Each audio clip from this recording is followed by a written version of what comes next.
Thousands of voters in Pulaski County have already made their way to the polls for early voting. The turnout breaking records set during the last presidential election. Thanks for joining us tonight at 6. I'm Laura Monteverdi. Hello, good evening, everybody. I'm Bob Clausen. It's good to have you along.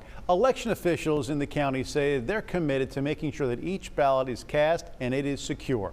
Talisa Hampton joining us now live from a polling site in Pulaski County. Talisa, tell us what they're doing to make sure that not just the ballots, but also voters and poll workers also remain safe.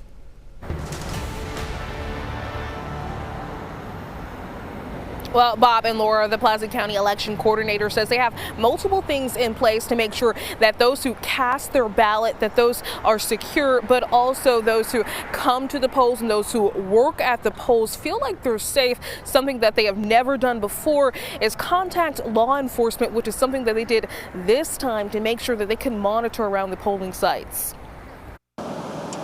With voters coming in early to cast their ballot, I can't talk about it if I don't vote. Election officials say they are seeing numbers they haven't seen before. Our turnout has been record-breaking. So in 2020, on our first day, we had nearly 8,100 voters in Pulaski County.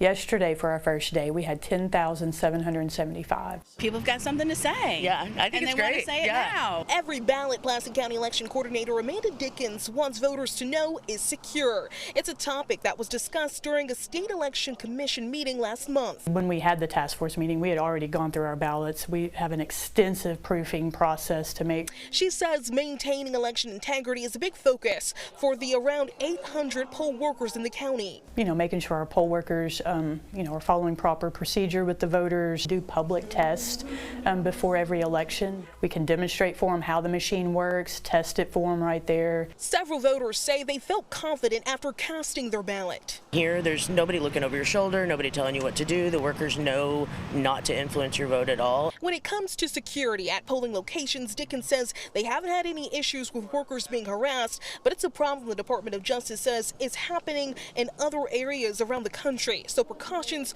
are being put in place. And also after that meeting is when I put the plan in place to, contact all the police departments and get that extra patrol worked out, and especially on election night. Hoping to make it a safe environment for every voter to make their voices heard. How many times have y'all voted in a presidential election?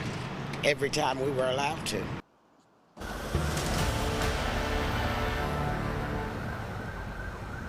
And for those voters who are unsure, do not feel confident in the election voting process, Dickens says that she wants them to know that they take it very seriously and they want to make sure that all of those who cast their ballots are secure. They will make sure that they are. Reporting in Little Rock, I'm Talisa Hampton. Back to you.